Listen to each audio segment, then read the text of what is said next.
Women, oh my life, there. Again, any work going on? When you are lad, any dig without. Come in, not you wearing.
Why I told her, can I up by women? Oh, what is it?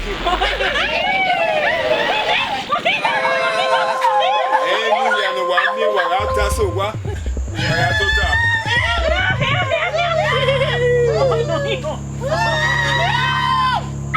I mean, we're better than I can.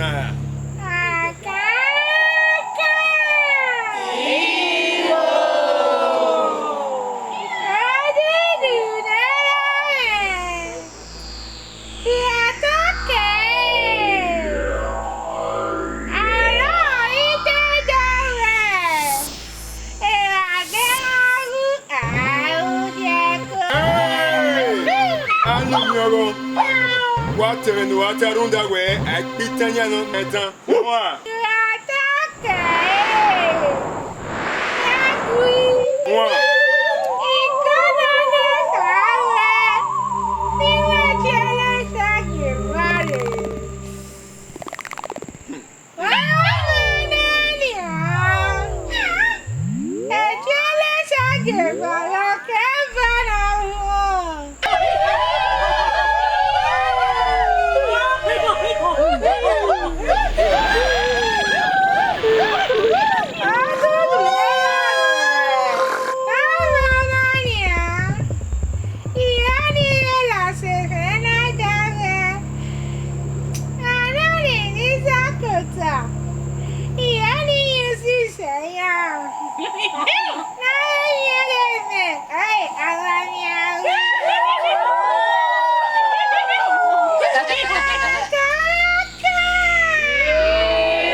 When you hear no when we're marrying,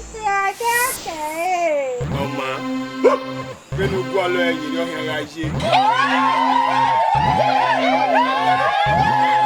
Even you last if an atom were here fair anywhere.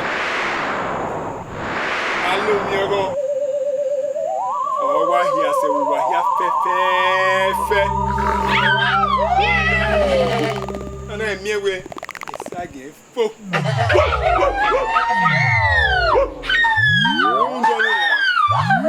Can I? A kiss or a son on donor? Why I can't pay to pay.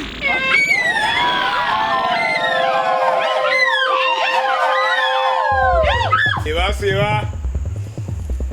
room do no here, sir. Now, look, you got it about.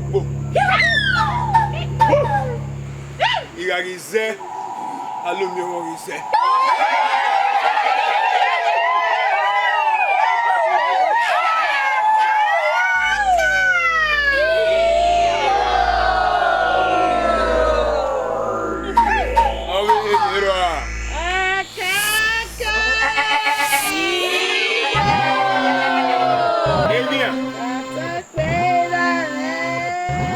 Walking.